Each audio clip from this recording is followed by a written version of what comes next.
one of a kind, an American original. It's an engineering marvel. Many say really the greatest ship this country ever produced. Christen the SS United States. In 1951, at a cost of over $79 million, she left Newport News, Virginia, to her port of registry, New York City. The ship's designer, William Francis Gibbs, a native of Philadelphia, grew up dreaming of designing the fastest ship in the world, a feat that was achieved on her maiden voyage to the United Kingdom. At 38 knots, or 44 miles per hour, breaking the transatlantic speed record in a time just under 3.5 days, a record that is still held to this day by a passenger ship. She set the record using only 2/3 of her power.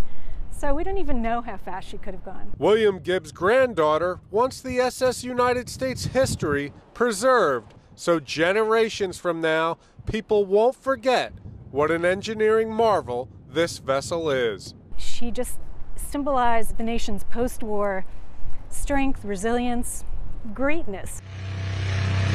In 1969, with air travel becoming a faster and more efficient way to get across the Atlantic, the giant boat was withdrawn from service. After numerous ownership changes and being completely stripped of her Art Deco-themed interior over the years, she made her way up the Delaware River towards Philadelphia. The SS was so tall, a portion of its mast had to be removed so it could fit under the Walt Whitman Bridge, with only 5 feet of clearance. The SS United States has called South Philadelphia home since 1996 here on Pier 82. It's a whopping 175 feet tall and almost 1,000 feet in length. It's been dormant for 25 years. Can anything be done to bring this ship back to its glory? We think the SS United States is an amazing candidate for revitalization.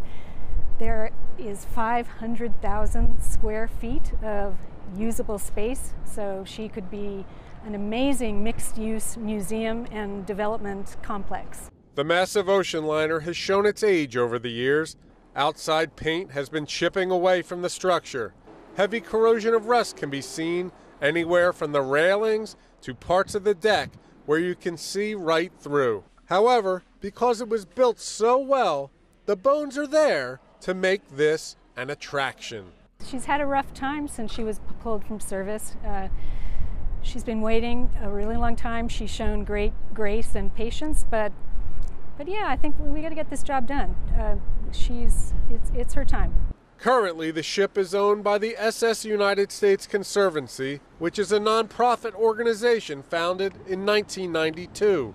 It costs $60,000 a month to dock the ship here in Philadelphia. It's a group that was formed to save the SS United States for posterity. Frank DiGiulio, who is a mariner himself, is on the board of the Conservancy, and he's hopeful that they can have her preserved so that future generations can see what a technological and artistic achievement it is. We have a partner in New York, RXR Realty. They're in it, both feet in it, and they're doing everything they can to try to redevelop this ship. Many people wonder, why doesn't someone just turn it back into a cruise liner? Frank has a simple answer. The work that would be required to modernize the ship to comply with modern regulations to put it back to sea would be cost prohibitive. So what to do now with her as she sits waiting? As you walk through, the once grand ballroom is completely empty, but being inside, you can feel the energy. There is a presence in the room. Maybe it's of the dignitaries, the stars of stage and film that walked its stern, or maybe just the thousands of former passengers that have stayed in the cabins, that makes you feel she has something left to give. She was really the ship to cross the Atlantic on back in the 50s and 60s.